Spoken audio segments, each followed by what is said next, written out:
ধর্ম মন্ত্রণালয়ের মতো স্পর্শকাতর একটা মন্ত্রণালয়ে এই বিতর্কিত লামাজহাবি লোকটাকে প্রতিমন্ত্রী দেয়াটা আমরা এটা তীব্র নিন্দা ও ক্ষোভ প্রকাশ করছি। যেখানে এই দেশের আলেম ওলামা পীর মাশায়েখ আহলুসুন্নাল জামাত আহলে হক সহি ঘরানা সকলেই সরকারকে সমর্থন দিল বলেই তো তারা ক্ষমতায় আসতে পেরেছে। এই শামীম কায়সারকে প্রতিমন্ত্রী, লিঙ্কনকে প্রতিমন্ত্রী দেওয়ার দ্বারা এদেশের বৃহত্তর জনগোষ্ঠীর প্রতিনিধিত্ব যারা করে আলেম ওলামা পীর মাশায়েখদের আস্থার দেয়ালে বর্তমান সরকার একটা ছিদ্র সৃষ্টি করেছে। এই ছিদ্র তাদের বন্ধ করতে হবে। ছিদ্র যদি বড় হয়ে যায় সামাল দিতে পারবে না। সবচেয়ে আমি আতঙ্কিত, আপনারা শুনেছেন শামীম কায়সার লিঙ্কন নামে এক সালাফি দাবিদার লামাজহাবি গাইবান্ধার পার্লামেন্ট মেম্বারকে, এই বিতর্কিত লোককে ধর্ম মন্ত্রণালয়ের প্রতিমন্ত্রী দেওয়া হয়েছে। এটা এদেশের মানুষ ভালো চোখে দেখে নাই।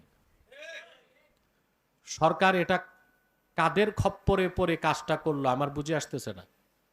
যেখানে এদেশের আলেম ওলামা পীর মাশায়েখ আহলুসুন্নাল জামাত আহলে হক সহি ঘরানা সকলেই সরকারকে সমর্থন দিল বলেই তো তারা ক্ষমতায় আসতে পেরেছে। নতুবা তো তাদের ক্ষমতায় আসা এত সহজ ছিল না। সেখানে লামাজহাবি সম্প্রদায় তাদের মনোরঞ্জন করতে যে এদের দেশের মূল ধারার মূল ঘরানার আলেম ওলামা পীর মাশায়েখদেরকে খেপিয়ে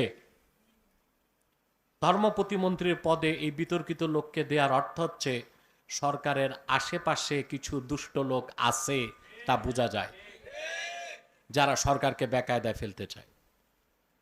আমি সালাফি দাবিদার লামাজহাবিদেরকে সম্প্রদায় কেন বললাম? এটা তো তারাই একটা সম্প্রদায় হিসেবে নিজেদেরকে চিহ্নিত করেছে।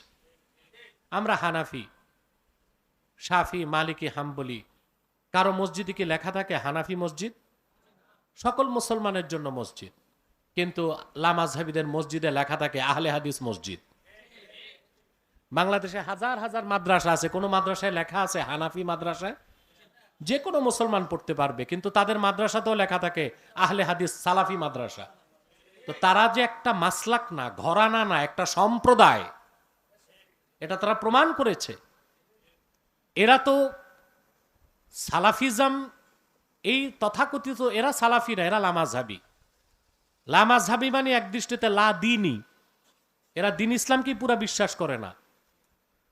এদের থেকে কত বাতিল ফেরকার অনুসারী বের হয়েছে আপনি চিন্তা করতে পারবেন। এই যে আহলে কোরআন দাবিদার একটা দুষ্ট চক্র কাফের সম্প্রদায় বের হয়েছে, এটা তো লামাজহাবিদের থেকে। সেটা যাই হোক, কিন্তু এই ধর্ম মন্ত্রণালয়ের মতো স্পর্শকাতর একটা মন্ত্রণালয়ে এই বিতর্কিত লামাজহাবি লোকটাকে প্রতিমন্ত্রী দেয়াটা আমরা এটা তীব্র নিন্দা ও ক্ষোভ প্রকাশ করছি। হ্যাঁ, সে একজন পার্লামেন্ট মেম্বার, সরকার থেকে অন্য কোনো মিনিস্ট্রিতে দিতে পারত, কিন্তু এই মন্ত্রণালয়টি এটাকে সংরক্ষণ করা দরকার ছিল।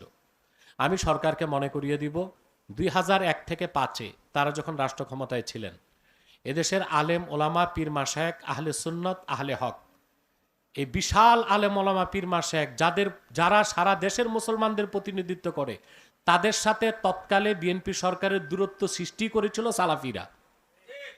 বিভিন্ন টিভিতে, ইসলামী টিভি, দিগন্ত টিভি, এইসব টিভিতে তারা তাদের স্কলাররা বক্তব্য দিয়ে হানাফি, সুন্নি, আহলে হক তাদের সাথে একটা দ্বন্দ্ব সৃষ্টি করে দিয়েছিল, যার একটা খারাপ খেসারত তখনকার সরকারকে দিতে হয়েছিল 2008 সালের নির্বাচনে।